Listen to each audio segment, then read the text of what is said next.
Shegun Fatumo, good morning. Kennedy Festus, Obadiah, Madziva, Rochelle White, Ikoti Japheth, Kika Adetiba, Oluwafolakemi, Fumi, Jaboda, Bode Thomas, hi, Stephen McCoy, Kike Moronkeji, welcome guys. Glory Bay, Damilare Fanina, Ola Martin, Shigong Wafo, Bakari Ayodeji, Adedamola, welcome everyone, welcome. Joseph Ebenezer, Nkem Dike, Jomani Doris, Mohammed Abdullah, Teresa Tink, good morning, Samuel Kalu, Ogene Shukome Abotu, Tina Stephen, Funka Deshipe, Maxwell Gali, Flair Karin Matip, welcome. Iziegbe, welcome. Apostle Brian, welcome. Lola Shorunke, nice to see you all. Hilary Adamalekon, Fumi, Justin, Yao, Charles Smith, Deji Agbola, T.Y., Natalia, Oloroniwo, wow, Lydia, Bobolo, Johan, Amadi, Rafat. Well, now let's go share the link. We're about to start. Samuel Onaiwe says, it's a shame I didn't get to know you long before now. Yeah, it's a shame that I have not been coming out to the world. I was focusing on my assignment here in the former Soviet Union in Russia, and I'm very proud of what God has used me to do in Russia. I'm very proud of the results. I'm very proud of the achievements, the groundbreaking landmarks that God has helped me to achieve here, not just in Russia, but the world over. But I was not exposing myself to the world at large because I didn't want to lose my focus. I wanted to really be focused. I'm a very focused and intense person when I need to do something. So I wanted to, get an overwhelming result in Russia, so much that, there will be no doubt in the mind of anybody about my achievement here, and that everything is possible even in the hardest of places. So that's why I was not, paying attention to whatsoever was going on anywhere else. But now that God is asking me to leave Russia and go back to Nigeria, and this is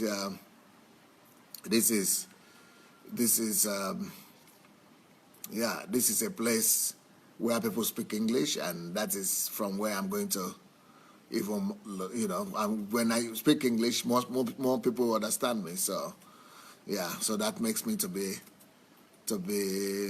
available to the whole world. Well, if you want to get a copy of this message, please go ahead and share the link.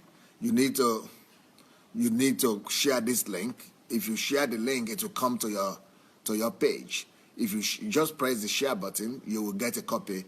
After the program is finished, you'll get a copy of this program. So go and share that link. Once you've shared the link, we'll be ready to go. Once you've shared the link, we'll be ready to go. Okay. If you share the link, let me first of all make a little announcement before we proceed today. There are so many books that I've written in Russian language, and And some of the books, you will not even believe that those kind of books exist. And some of these books, I've never even seen them in English, or talk less of a pastor writing books like this. So you would not believe it that a pastor could write such books. And the titles will just totally amaze you. Let me tell you some of them that have been translated already. Some of them that have been translated to English. And the reason I want to share this with you is because I need people who could help me correct some of them, because some of them were done by Google Translation.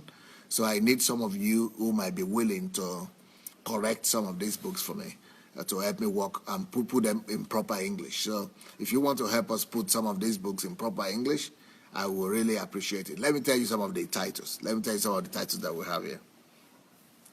One of the books that we have here in Russian language, which is actually we have translated into English that you might be interested in, is one is called The Art of Thinking. The Art of Thinking. Not too many people know how to think, and especially pastors don't even want people to know how to think, and so they don't teach people on knowing how to think. But there's a whole book on the art of thinking, or how to learn to think. We need to get it in proper English. We need to get this in proper English. If we do, it's going to revolutionize our world, our Christian world especially. The next book that you might find interesting is One Day of Your Life. One day is the picture of your life. One day is the picture of your life. One day. That's more like if you've heard my teachings on time, that is more like that. That how you manage your day, how your day goes is how your life goes. So one day is the picture of your life. So how through one day you could build your life, and how through how you spend your one day, we could understand what kind of life you will live.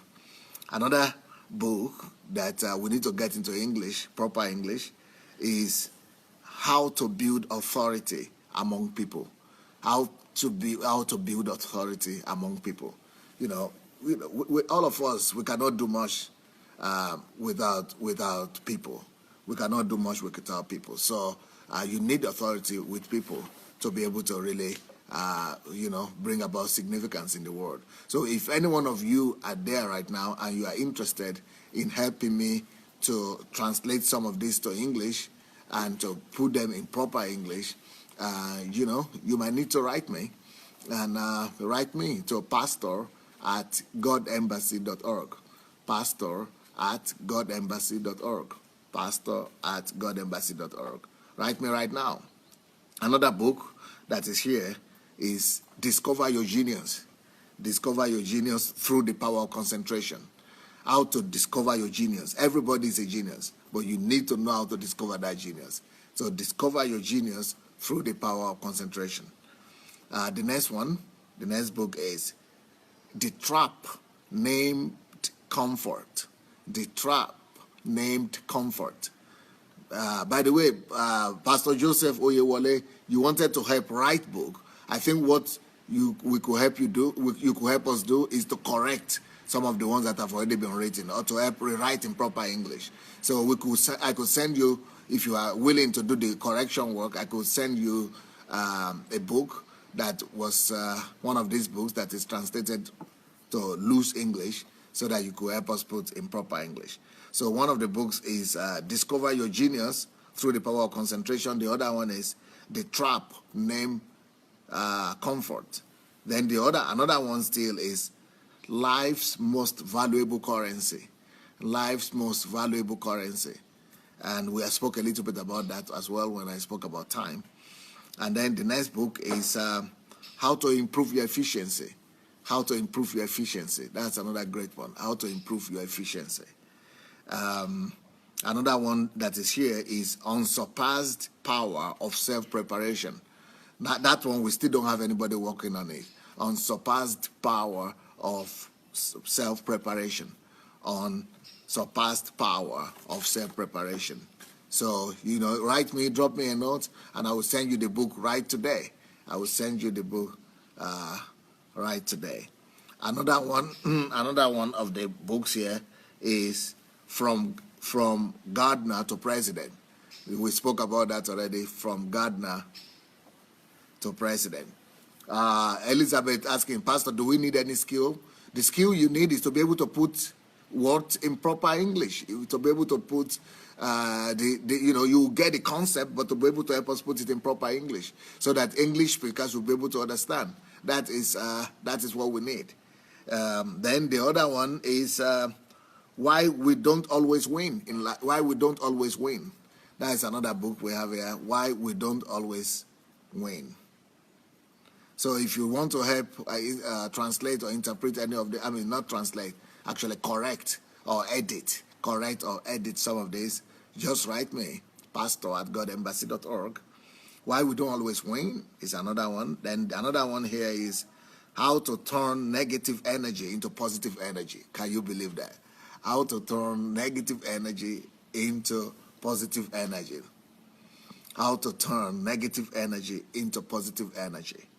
Then another one we have here, Onyinye said, Pastor, I want to help. Then you need to write me. Drop me a line. You need to write to my mail, pastor@godembassy, and I will send it back to you. So we need people who could edit or proofread, or correct. Edit, proofread, or correct. So please. Now, these are not for money this time. The ones I pay money for are the ones that are actually doing the ghostwriting or helping me to write. But these ones are just to help me put them in proper English, to edit or proofread them. So please write me and we'll be sending them to you. Another book here that you might want to have in English is called How to Properly Respond to Criticism. How to Properly Respond to Criticism. And then another book here is Why Asking Questions. Now, this one is the most enticing and the most intriguing one. This one is the most intriguing one. You can't believe it. And I think Africa needs it, and church needs it, and the church world needs it in particular. This book is called Why Asking Questions is More Important Than Food. Why Asking Questions is More Important Than Work. Why asking questions is more important than family. Why asking questions is more important than even faith in God. So Bright Shibu said, I can help edit, proof, and if you can help, please write me. I will send it to you. Write me. I will send one to you. Write me to my email. So can you believe it? This is a book that is called Why Asking Questions is More Important Than Food, Work, Family, and even Faith in God. Can you imagine?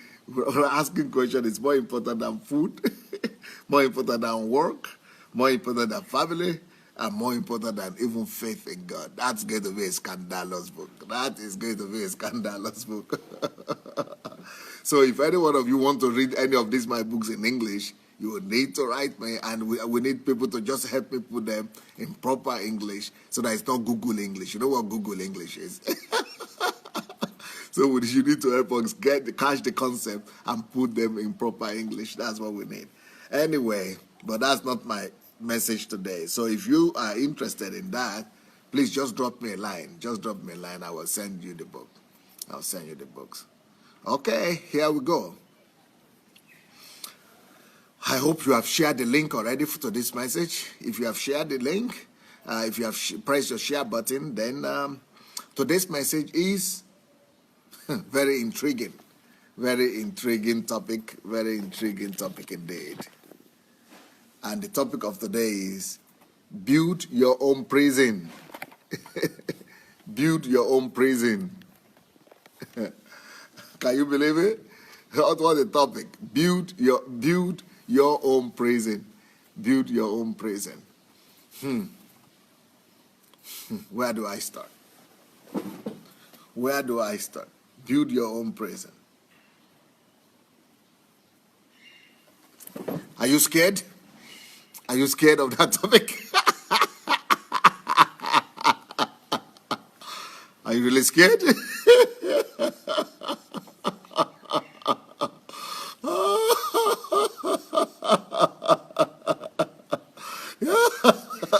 You know why I said build your own prison? Because Let me tell you something. If you don't build it, someone else will build it for you.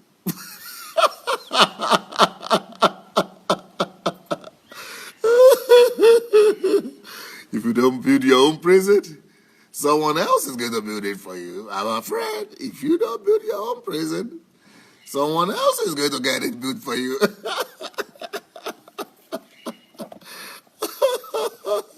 Amazing. So, James Adoyi said he's interested in proofreading the books. Please, if you are interested in proofreading the book, you need to write me. Write me.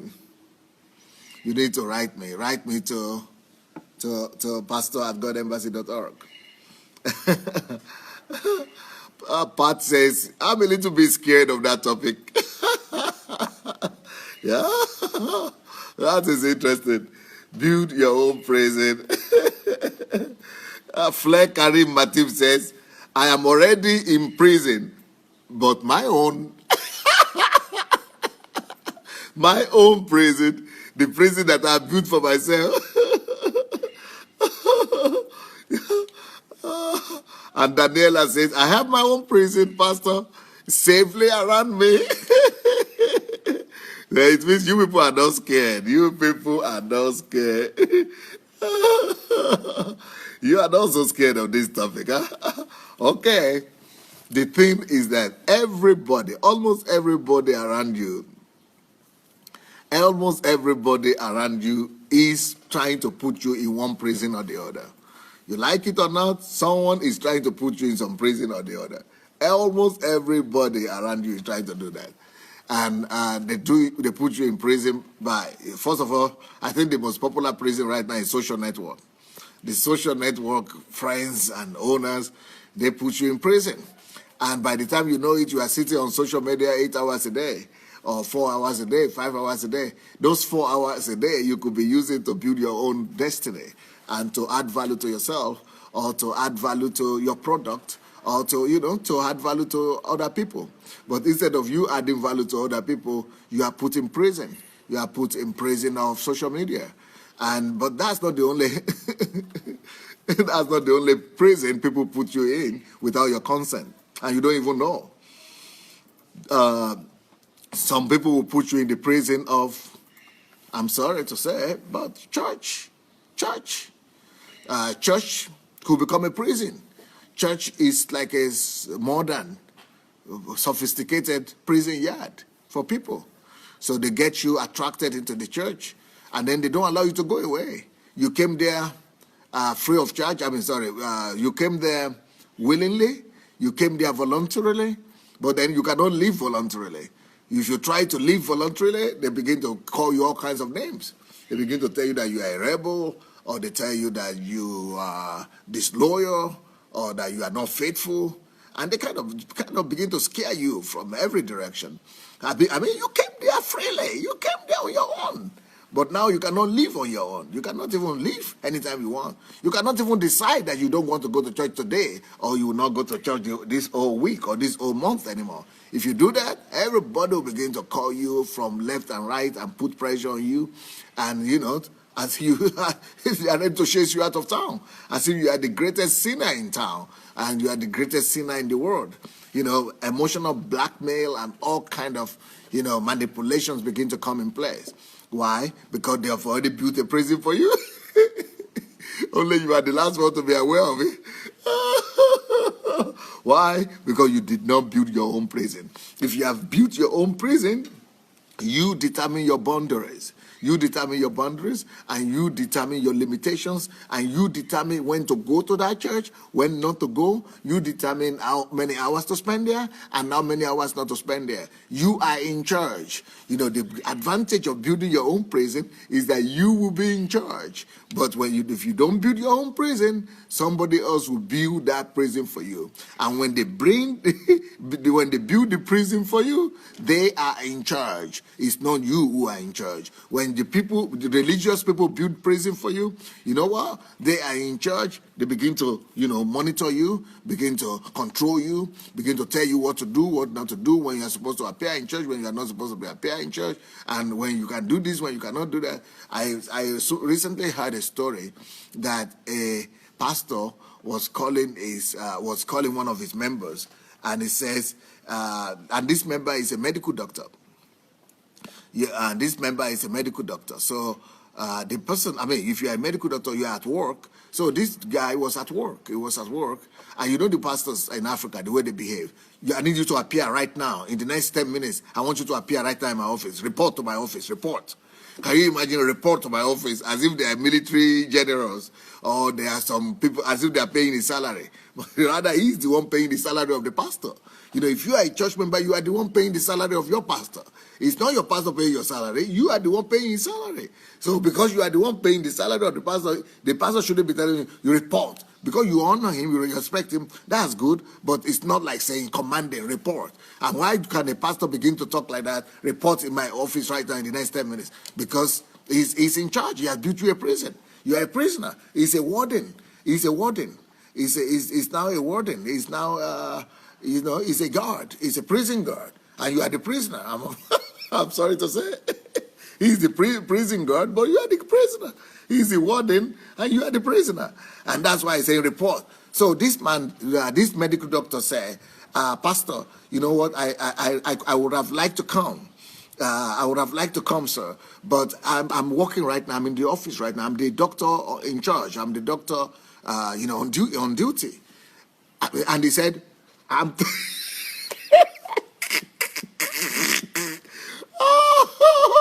And this pastor said, I'm telling you to report to my office in the next 5 minutes, and you are telling me some stories. What rubbish are you saying? What kind of rubbish are you telling me? I am telling you to report to my office in the next few minutes, and you are telling me what? You are telling me some story. If you don't report, I tell you to report.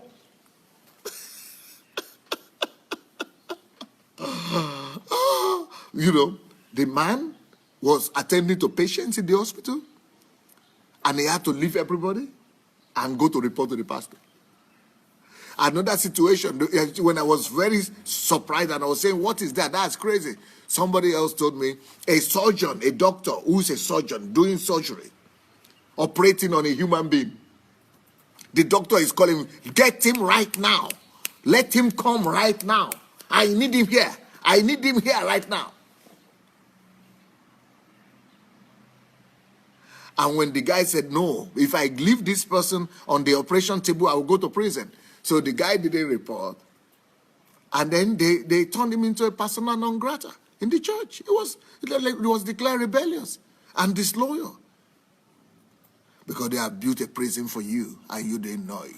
In the name of loyalty, in the name of honor, in the name of this and that, because you did not build your own prison.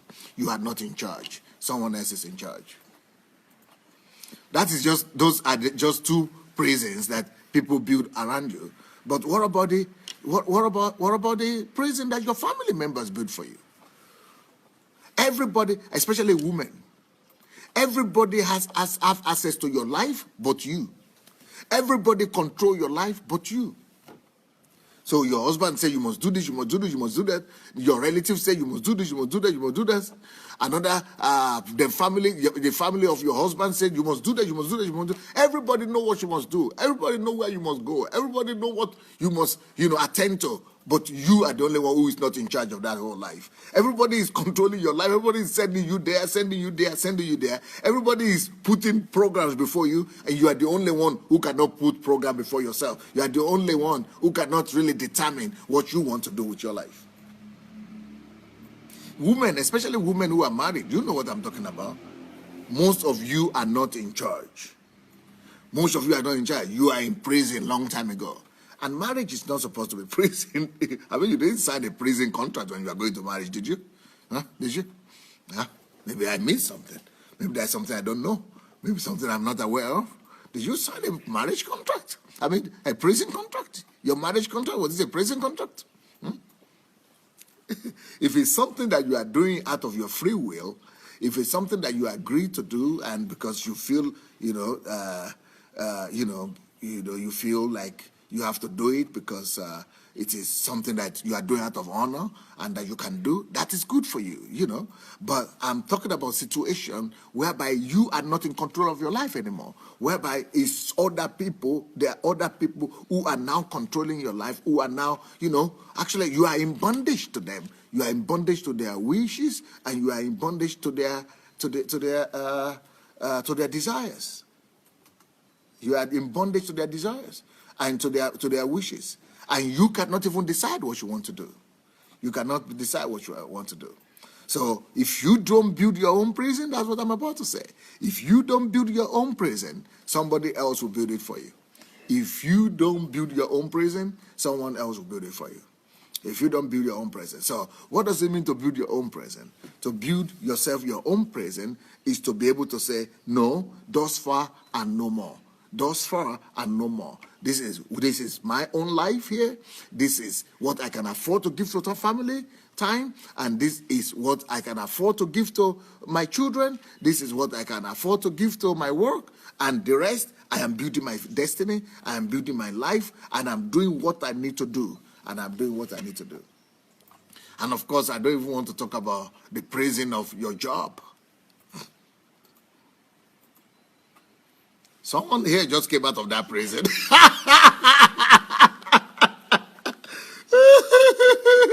Someone here just came out of that prison recently. The prison of your job could be one of the greatest prisons you could find yourself in.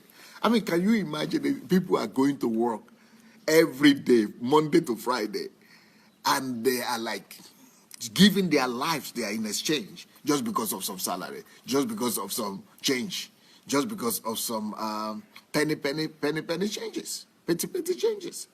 And sometimes even those people you are working and giving your life to, they are not even happy. They think you are not even doing enough.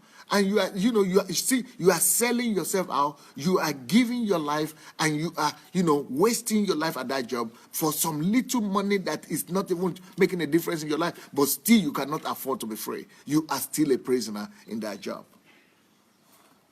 And in some cases, it doesn't even matter. After you've worked your 8 hours a day finish, they still come and get you to come for extra classes, extra work, extra this and extra that.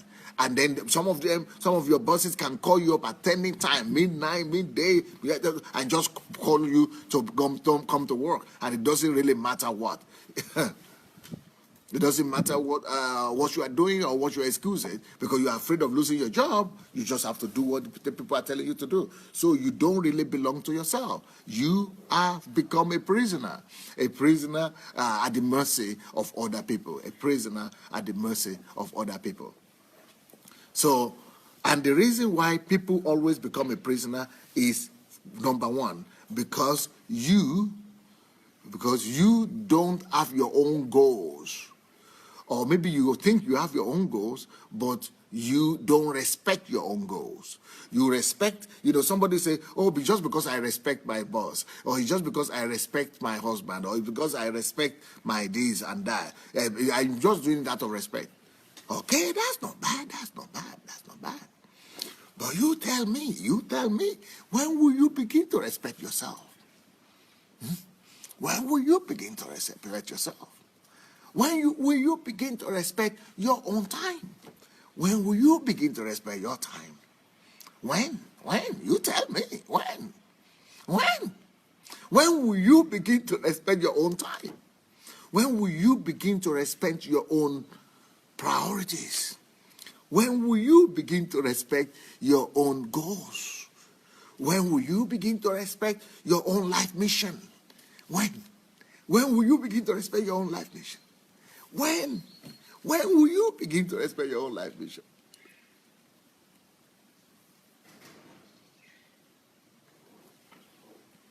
Well,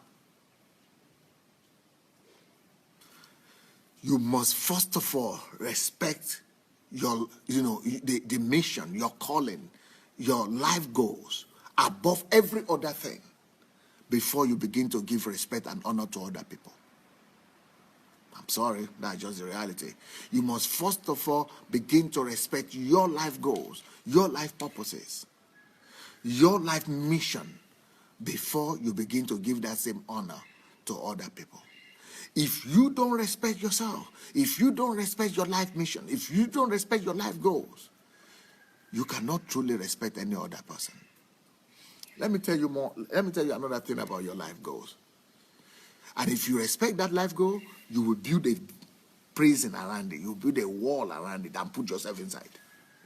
And that shows that you respect that your life goal and your life mission above everything else. Let me tell you another thing about life goals. Let me tell you another thing about life goals. If you don't respect your life goals and your life purposes and your life purpose and mission, it means you don't respect the God that gave you that purpose. It means you don't respect the God that created you for that purpose. So can you imagine God created you in heaven, sent you to the earth to carry out a mission for him. God sent you, created you for that particular goal. God created you for that particular mission. God created you for that agenda. That is the reason he sent you to the world. And now you went and abandoned his mission, his agenda, his purpose for your own very creation, just because you respect some other things more. What is that telling you about? That's telling you that you don't respect the God that created you for that mission. If you don't respect your life agenda, your life goals, it means you don't respect the God that gave you that goal. So it means you respect your pastor more than you respect the God that created you for that purpose. It means you respect your church more than you respect the God that created you for a purpose and your mission on earth. It means you respect your family people more than you respect the God that created you for a mission. It means you respect your work and your job more than you respect the God that created you and sent you to the world in the first place. It means that you respect, every other person. You honor them more than you honor the God that's created you, that sent you to the world for this agenda and for this purpose. So if you don't, the commitment to your life purpose and the commitment to use your time for the purpose of your creation and for your life mission, it shows that you respect God above every other thing. It is your way of honoring God. When you commit yourself to your goals and to your life purpose, it means that you commit yourself to God. It is a more commitment to God. It's a better worship. You worship God better. Not when you sing in the church and just jump up and down and pray hallelujah, some song fast or some song slow. No, the greatest worship you could ever give to God is to honor him by doing what he asked you to do, by doing what he called you to do, by doing what he created you for, by dedicating yourself to the purpose and the agenda for which he created you. That is the greatest worship you could do. Your commitment to your goals, your commitment to your vision is the greatest commitment, is the greatest proof of love to God, is the greatest proof of worship to God, is the greatest manifestation of worship, is the greatest kind of worship you could give to God, is the greatest praise and worship, is the greatest worship, is the greatest dedication, service to God. There is no greater service to God than being committed to do the mission for which he created you. This is greater than giving offering to him. This is greater than giving tithes to him. This kind of service, this kind of commitment to his purpose for your life, this kind of commitment to his calling on your life is greater and more significant than all the tithe and offering you will ever give in your life. It's more significant than all the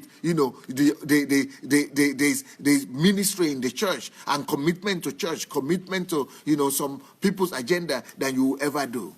So this is the purpose for which you were created, and you must prove to the person who created you that you understand him, that you respect him, that you honor him above all things, that you honor him above everything in your life, that he is number one. And there is no better way to prove that to him than by committing yourself for the goal and the agenda that he created you for and he called you for.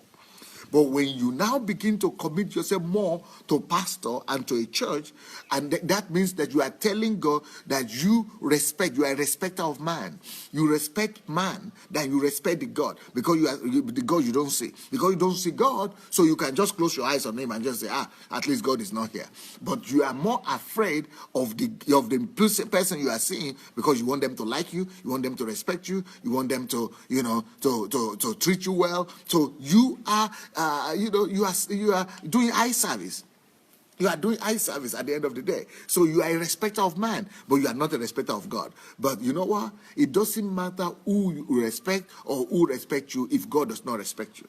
It's the most important honor that you want to give is to God. And the most important honor you ever want to receive is from God. If you are not committed to God, if God does not respect you, it doesn't matter who respects you. It's all a waste of time. But if God respects you, if God honors you, heaven and earth will bow before you. But what we do normally is that we just want to, we want to commit ourselves to people and what we see. And because of that eye service, we have sold our freedom, we have sold our liberty, we have sold our mission, we have sold our life goals, our calling. We have sold it in exchange to just being able to give some eye service and receive some, human acceptance and recognition. So to build your to build your own prison, first of all, the thing you need to do is that you must determine, you must discover your calling. What is your calling? What is your agenda? What were you sent here to do? And that is easy to do because I've already did a whole series of teaching on that one. And so if you don't have those teachings, if you have not determined your calling and your purpose in life, if you don't know how to discover your calling and purpose, I've already did a teaching, and you should just go to sundayadelajablog.com, sundayadelajablog.com, sundayadelajablog.com. Go in there and you will see a series of teaching on my video blog or video broadcast. You will see a list there, and you go through that list, you will see a whole series of teaching on how to discover your calling. And there is no way you will listen to that and not discover your calling. You will discover your calling easily. So once you have discovered your calling, that goal, that your calling will now know, you have to now build your life around that goal and around that calling. So from that calling that you have, once you have discovered your calling, then you must put forward an agenda.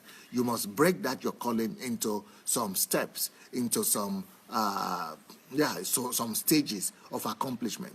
You must write down what are the things that you need to accomplish that goal. What are the things that you need to do? What are the steps that you need to take to accomplish your goal? So those steps that you need to take to accomplish your goal, you must make sure that all your life activities, all your daily activities are surrounding those steps. You are only doing those steps on daily basis. The only thing you are doing are the steps that will take you to bring you to accomplishing that goal. Or any other thing you will do will either add value to you, or push you forward, or help you, or assist you, or add to you one way or the other and help you to be able to eventually fulfill that mission that God has given unto you. Now, of course, you don't have to you need to have some free time. So let's say 60% of your day must be planned around your life goals. 60% of your day must be planned around your life goals. Then another 40% you could be use that other 40% to do some other things, maybe for your family or for your own pleasure, or whatever you want to do, inspirational things that could inspire you, or recreational or something like that. But 60% of your life on daily basis must be planned around your goals. And every activity you do, you must always ask yourself the question, is this activity bringing me closer to my goal or not? If it's not, you have to eliminate it. You have to set yourself free from it. So you have to make sure that your goals and your mission have become your boundaries. You have to put a boundary that, okay, I'm not going to parties. Why you don't go to parties? Because I'm not fulfilling it's not helping me to fulfill my mission and my goal. And I'm not going to, like me, I don't go to parties. I don't go to, the cinema or theater or anything like that. Why? Because no time. Maybe sometimes you might need it for recreation, but only once in a while. And I don't even go to visit anybody. I'm just in my house. I have a prison in my own house, and that prison is my vision. So you identify your vision, the activities of what you need to do on a daily basis to bring that vision to pass, and put yourself inside it. And once you have identified your vision like that and put yourself inside it, you have to submit yourself to those boundaries that you have put. You are not in control. You are not the one moving those boundaries up and down. You make sure that it is your vision that is determining your steps. It is your vision, your goals that are determining your activity. Your agenda. They are determining your time, the way you spend your time. So because if you are not going to submit yourself to that ideal plan that you work out, then you are going to just be changing the plan anyhow. Then you are in charge. It's not your vision that is in charge. But if you are created for that vision in the first place, if the purpose of your creation is for that goal and mission, it means that vision is more important than you. So it means that vision should be on top of you. That you must make yourself submitted to your own vision. You must make yourself submitted to your own agenda, to your own routine. So work out a routine on a daily basis that you are going to submit yourself to. And even when people are not telling you, "But do this now, do that," I cannot. I'm a bound servant. I'm bound by this vision. I'm bound by this mission, by these goals. Now, like I said, you might want to have some other free time that you want to use but 60% of your life must be planned around your goals, around fulfilling your goals and your mission. And then the other 40%, you could use it as you want, just for you not to have a legalistic kind of lifestyle and, and all that.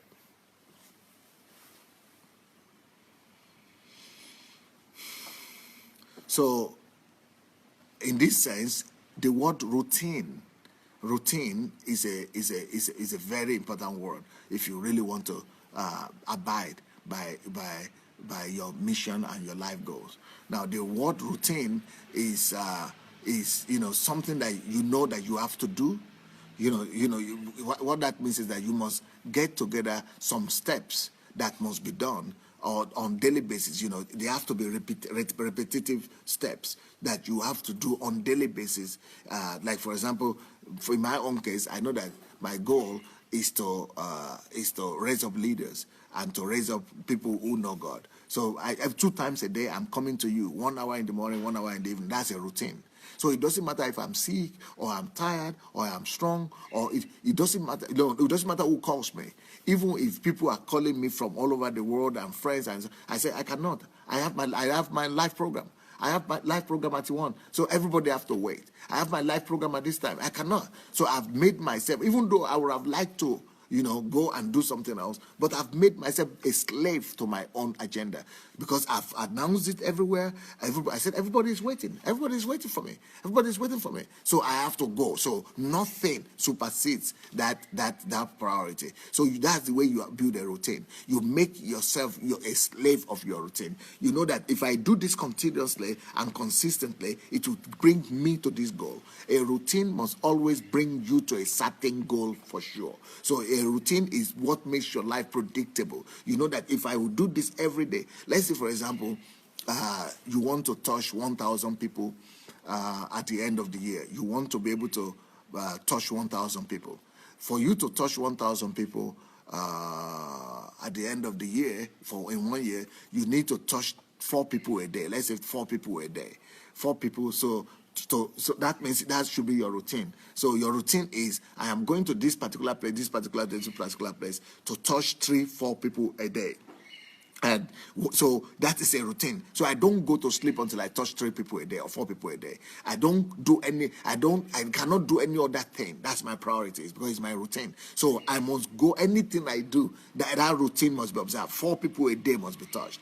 By the time you begin to touch 4 people a day every day, 4 people a day every day, then that is when, by the time it's 1 year, you will discover that you already have 1,000. You already have 1,000.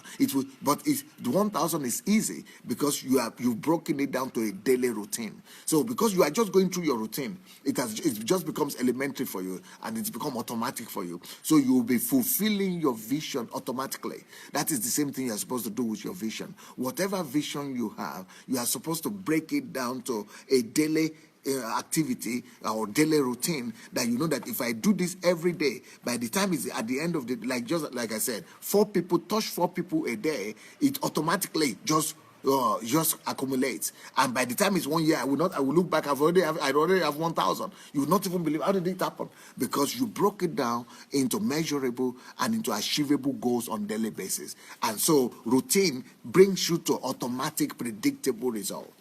Automatic, predictable result. So that's what you're supposed to do with your life also. It's just like saying, maybe you've heard the story about elephants, that, if they tell you to eat an elephant, it will be like a scary problem that, elephant, how will I eat it? I mean, if you try to swallow it, you are too small. Even you yourself, your whole body and the stomach and everything, you are smaller than the elephant. So you cannot swallow it. It cannot even enter your mouth. So if you cannot swallow elephant, but how will I be able to eat it? The way to eat an elephant is to make sure that you break it down. You cut down that old, big, gigantic elephant, cut it into pieces. So once you have cut into pieces, then divide all the pieces into 365 days, into 365 parts. So the part that works out 365, then it shows you that how much you are able to eat of that elephant in a day. So if you break it to 365, and you see that it's still, you cannot do it just for breakfast, then you might need to break it into 3. So you break it into 3 parts in a day, then by the end of the year, by the time you realize it, you're already eating a whole elephant. So that's what routine does for you. So by routine, you know that I eat this amount of this elephant in the morning, that's my routine. I eat this amount in the morning, I eat this amount in the afternoon, this amount in the evening. Or I eat this amount every day, this amount every day. By the time it's over the year, the whole elephant is gone. Why? Where did it go to? It was gone. It was eaten by system, by routine, and that's what you should do with your life. So don't let anybody put you in the prison of coming to church every day, or you must be in service every day. You must be in service. Don't remove yourself from that prison yard. Build your own prison. And if your pastor now begins to tell you, come to church this day, come to church every day, you must be there. Why are you not there? You say, I'm sorry. I'm sorry. I have work to do. I have work. I'm sorry. You have an excuse. But if you don't build anything, you'll be thinking you are lying. That because you say, I cannot afford to do it because I have something. And you don't have anything to do. So your conscience will be pricking you that you are lying. But when you already have your regime planned out, your routine planned out, and then you can just say, yeah, no, I've already have other things that I'm doing. Then I'm already having things that I'm committed to. I cannot afford to.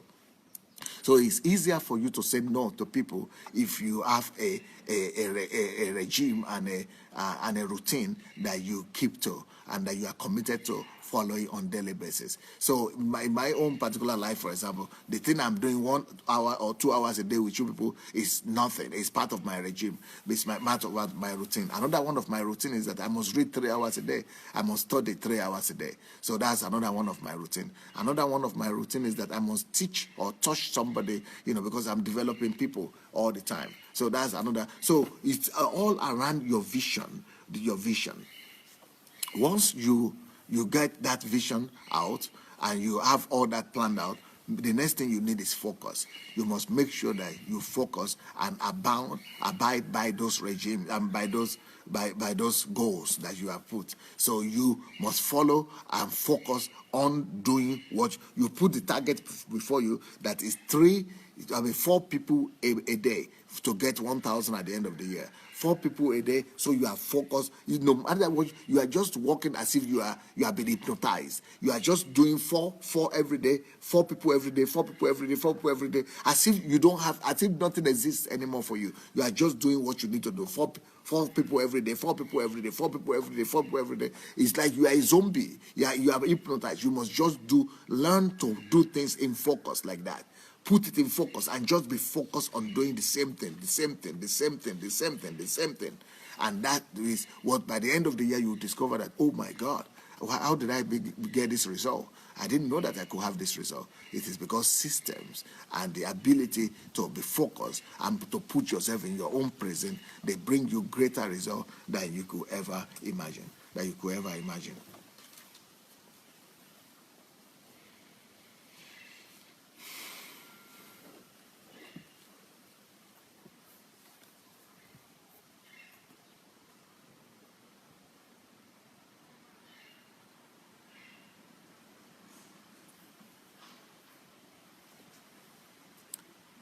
Now, some of us are struggling with our families, and that is a big issue.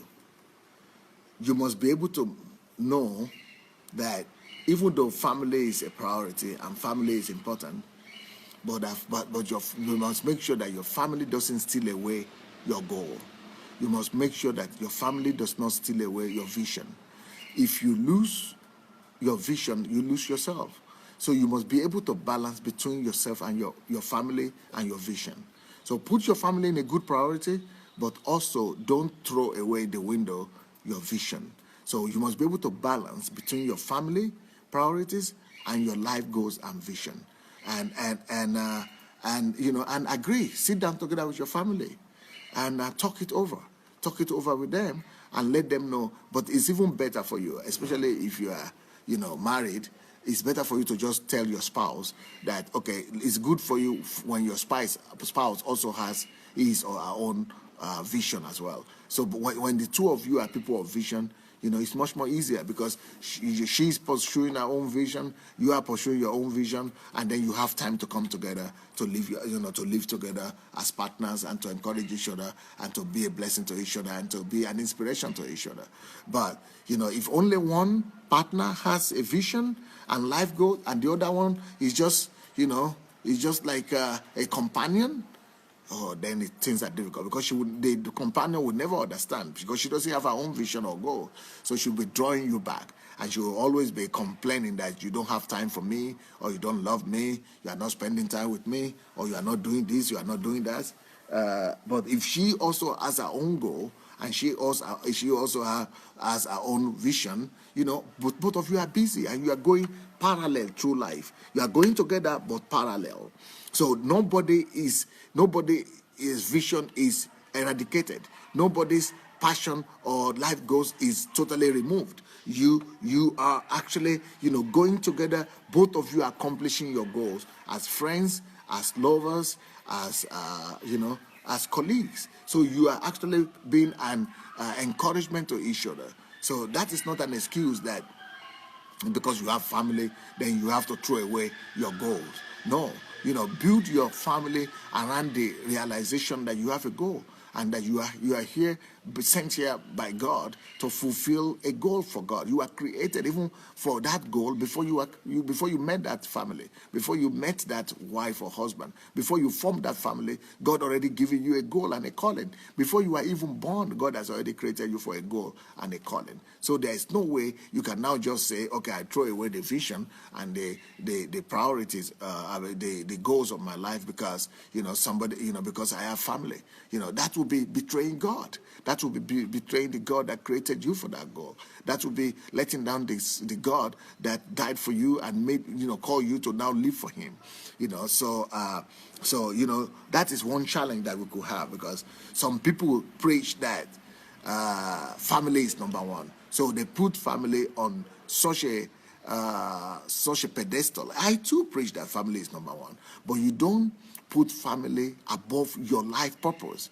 You don't say, okay, because you have family that so that's an excuse for you not to fulfill your life purpose. I mean, Jesus said, if you cannot deny your family, if you cannot deny yourself, deny your family, deny your husband, your wife, your father, your mother, your sister, if you cannot deny them, in fact, at the point Jesus said, if you cannot hate them, then you cannot be my disciple. So you must be able to put God as your priority. God must be your priority. God's mission, God's purpose for your life, God's purpose for your creation must be your priority. And your family must also know that you are created for that goal and for that purpose. I mean, there's nothing that should supersede God's purpose and God's vision for your life. So you must make sure that you let your family understand that we are alive not just for ourselves. We are alive not just to make a good living, not just to build a good family. We are alive for Him, first of all. We are alive, first of all, to please Him. We are alive, first first of all, to fulfill his own purpose and his vision on our lives. And then, he himself is the one who has blessed us with family. The family you have is a blessing from God. You cannot now begin to blame God and say, okay, I cannot serve you because you blessed me with children. So God is to blame now. So God is now the one to take the blame that he has blessed you. If he had not blessed you, you would have complained anyway. Now that he has blessed you, you are now saying you have an excuse why you cannot serve him. So we should not use the excuse that God has blessed us with something to be the reason why we should not serve him. Rather, it should be that anything that we have and that we have been blessed with, it should be an added advantage that is helping us to even serve God better. Your family should help you to serve God better. Your children, all of them, both of you, all of you should serve God better, because you are created for that, to serve him. Everybody was created for him, not for church. There is a difference between church and God. There's a difference between serving God and serving church. There's a difference between fulfilling God's agenda for your life and church agenda for your life. Church shouldn't have agenda for your life. It should be you and God's agenda for your life first of all. And it is only when you are free and you have some free time and you can afford it that you give some time to the church. If you can afford it, you cannot afford it, the priority must always be your own vision, your own calling, your own whatever God has created you for. That must be your priority. That must be your priority. Your life purpose is your priority. Your life purpose is more important than any other thing, because you were created for that. God created you for it and sent you to the world for it. So you are going to answer before God for it. You are going to answer before God for it. Wow. So, will you build your own prison? Can you believe it? My time is up. My time is over. My time is over. And some of you that want to help edit some of my books, please don't forget to write me.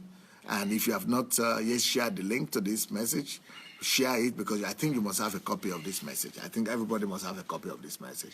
To have a copy, just look for your share link and go and share that. Just press the share link. It will come to your timeline. And I think you need to listen to this message over again and let your family listen to it with you. And it will be better for you. Build your own prison so that other people will not put you in their own prison. So when you build your own prison, you control your own life. If you don't, other people will be controlling your life and your time. So here we are. Let me hear some of your comments. Let me read some of your comments. What do you think about this message? And what do you think God is telling you today? What do you think God is telling you through this message today? What is God telling you through this message? Let me read some of the things that you are writing here.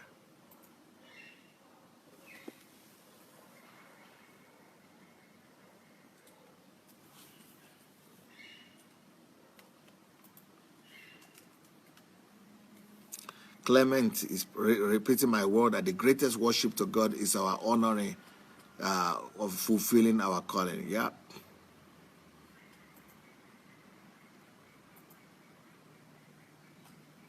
Shigo says disregarding our purpose is gross irresponsibility, right? Jomani Doris, thank you, Lord God Almighty. Thank you, Lord Jesus Christ. Thank you, Lord. Thank you, Holy Spirit Divine, for this message, I guess. T.Y. Moore, the greatest worship to God is to fulfill his purpose for you on earth. No greater service. Yep. Bright Shibu is more commitment and worship to God by honoring him, doing what he created us to do, right?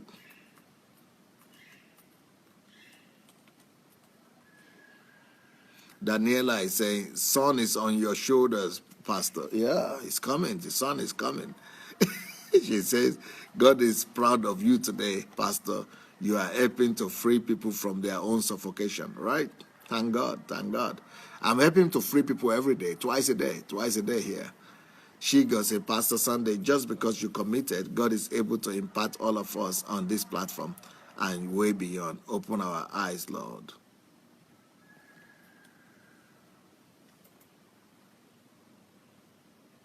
Mariana Edward, Wow, thank you, sir, for this topic.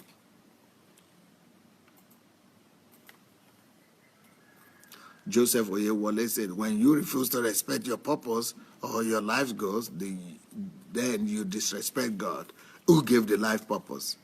Yep.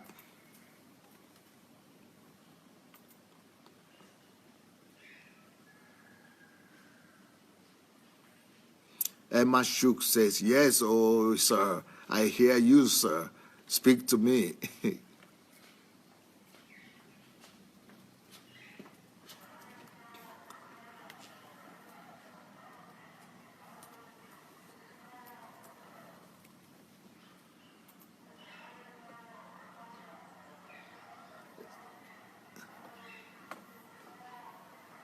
Hezekiah Ulujobi said, commitment and perseverance are the price we pay to earn honor from God.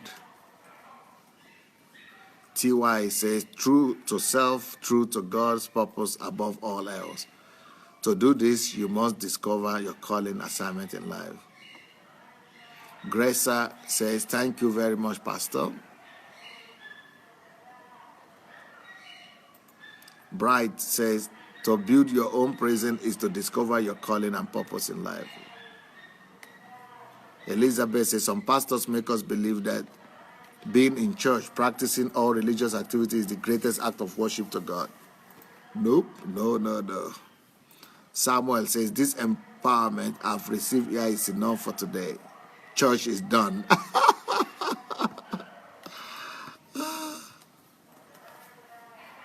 Ashley Fanene says, I'm going to see and watch that video again to discover my calling. Yes, for you to discover your calling, the videos are on my blog, SundayAdelajablog.com. SundayAdelajablog.com. You will be able to go through that.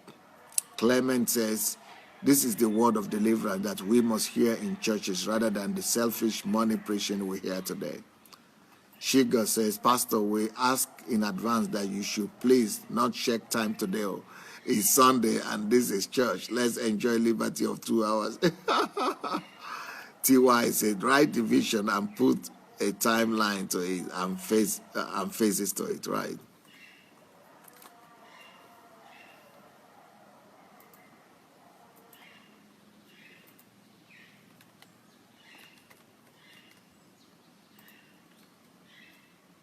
Bright says, write down the steps you need to accomplish that goal. 60% of our day must be planned around our goals, right?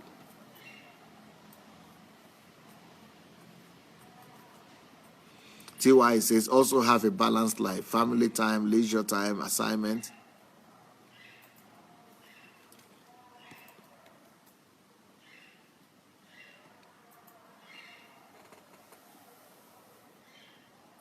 TY, let it be your vision and goal that determines your agenda for life. That's true. Rochelle White says, Pastor, what you speak is always amazing. Thank you. Bright, my prison is my vision. Let your vision determine your activities, time, and routine. Right. Shibuzo Okole, thank you for exposing these facts. Thank you, too.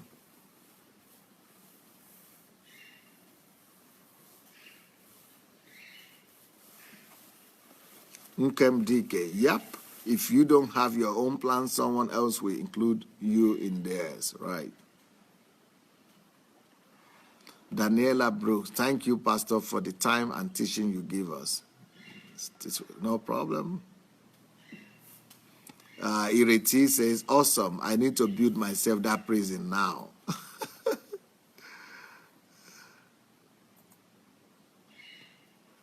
TY says, she's applauding what I said, that a routine is what makes your life predictable. Awesome.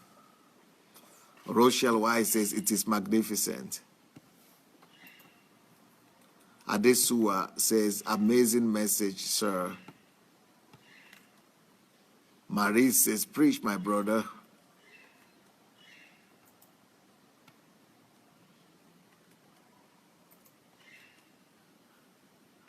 Emmanuel Ahunaya said, I love this man.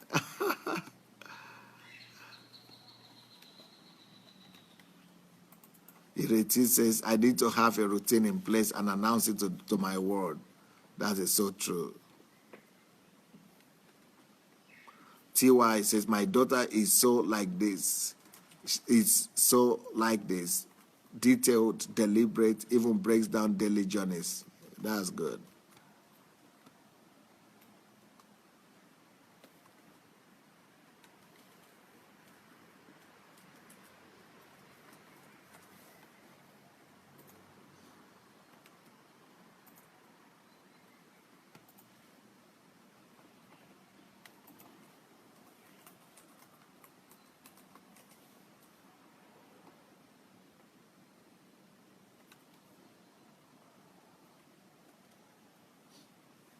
Joseph Oyewale, it is easier to say no to people if you have a regimented goal every day that you are bound to.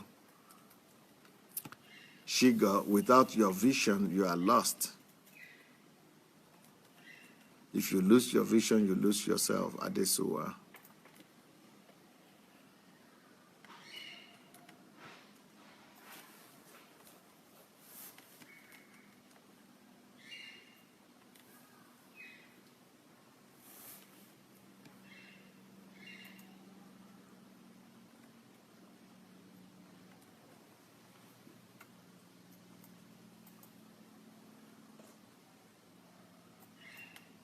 Tina Steven is saying, if you are with a family member or spouse who may be dragging you back, can you influence their mentality to change? Of course. That's why you must have a copy of this message and give it to them so that you might be able to influence them.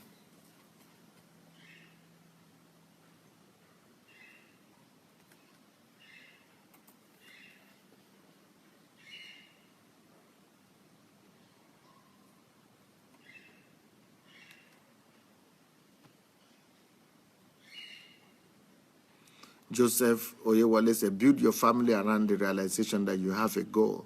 Your family is not an excuse to throw away your goal, right?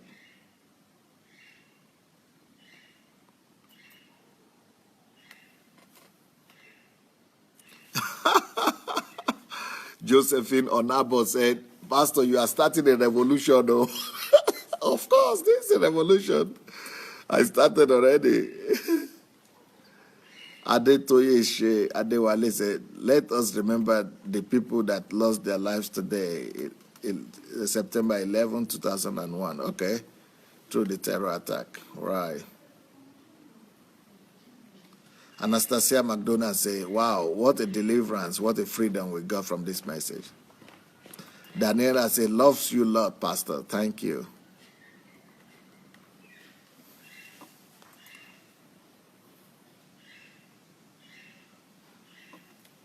Bright Shibu says, I will build my own prison for sure. Thank you, Pastor, for this amazing message. I'm so blessed. Gresa said, I will build my own prison. Thank you, Pastor.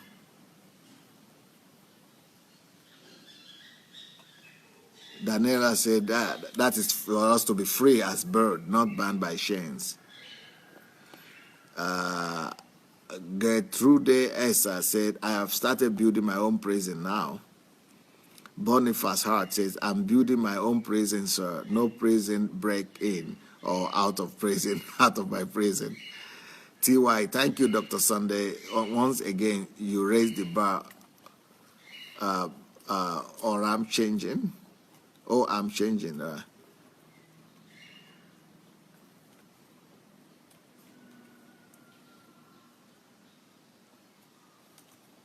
Hillary, thank you, Pastor. Thank you for this wonderful message. Christina, you have confirmed my understanding about all the different prisons. Thank you, Pastor. Comfy here. Thanks for today, Pastor. God bless you and your family. Shalom. See you later. Samuel says, I pray that this message will be understood for its purpose to build us up and not to tear us apart. May God bless you. Anastasia says, thank you, Pastor, once again for teaching and emphasizing what really, really matters. Thank you.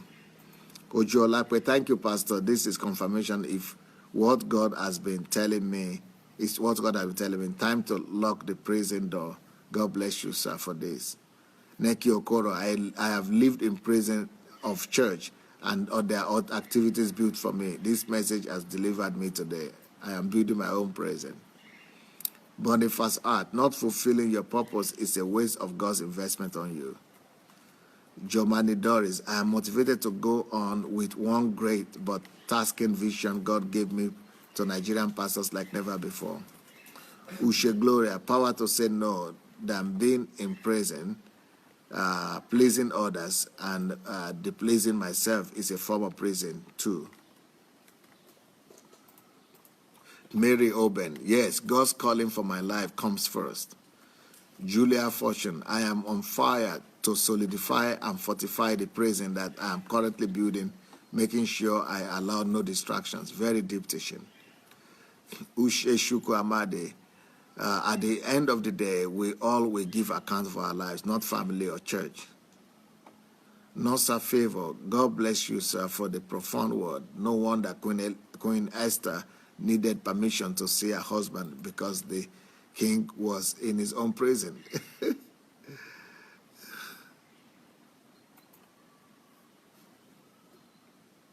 Joseph Oyewale said, we've had great Sunday service with Pastor Sunday at Pastor Sunday's feet. What a Sunday, wow. Sharon said, good morning, we'll have to watch rebroadcast, only just gotten, okay. Fulera said, good, God bless you. It's really an awesome time listening to you. Nkem DK, thanks for this Sunday morning dosage, sir. Very empowering and enlightening.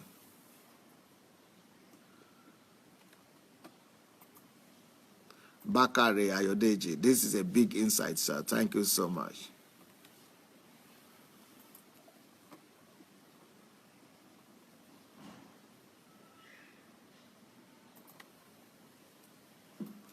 James Ogbe, I am very elevated by this teaching. I was feeling guilty initially for skipping the first of our church service to hook up with this program. Abiodun Oluwole said, we shall all give account to God, and no GO or bishop or pastor or reverend will answer for you. Wow, that's good. Ushe, this message is a very big eye-opener. Ushe Gloria. Thank you, Pastor, and remain blessed. Thank you.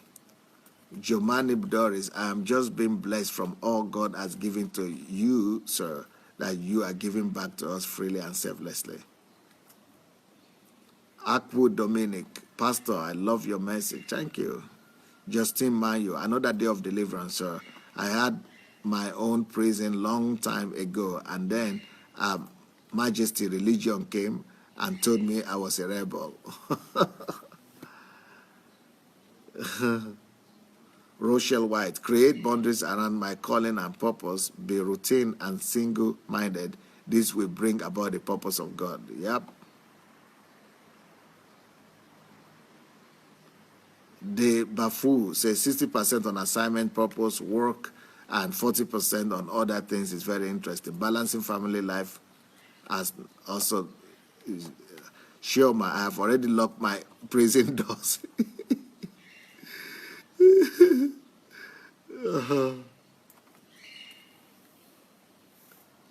Nosa Osage, powerful message. I'm really inspired by your intellectual topics. Thank you. Christina Lampen, nothing is more important than the calling that God has created you for. So find your calling before marriage or any other thing disturbs you.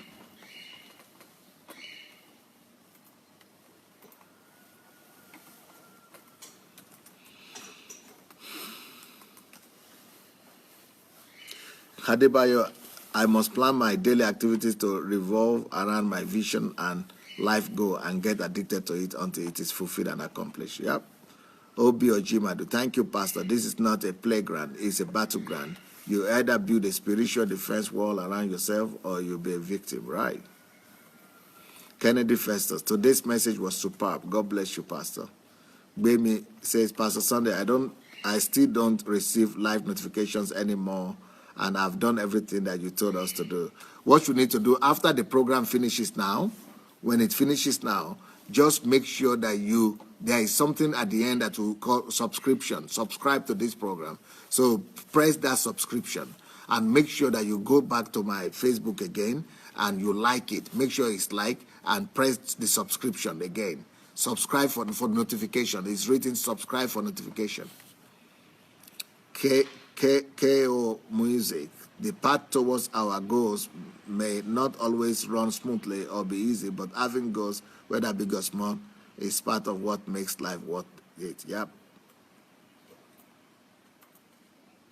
Christina Lampe, you pastor has helped us build a wall around our prison. Nobody can come in if we don't give permission. Hallelujah. She goes say, thank you for cultivating and nurturing us. So we can't say that enough. May God increase you on all sides. Thank you. Oshuko say, thank you, sir. God bless you, sir. Christina, yes, great and wonderful service this morning with Pastor Sunday Adelaja. Aaron Kumar, Pastor, I request you to listen to Revelator Cat key messages. It's required in this age. Hila Bezu, good morning, Pastor. We are celebrating New Year in Ethiopia, one of the biggest Christian countries. Pray for us, please. Wow, congratulations. Steve Osaretin says, thank you, Pastor, for opening our eyes daily. May God richly bless you, sir. Well, you know what? My time is over. I need to go. Thank you so much. Thank you for your time. I will be back in the evening with some more testimonies of some incredible things that ordinary people like you and I are doing for God. Thank you and see you tonight. 7 o'clock, 7 p.m. UK time, 7 p.m. Nigerian time, and 2 p.m. Eastern time in America. God bless you guys. Bye.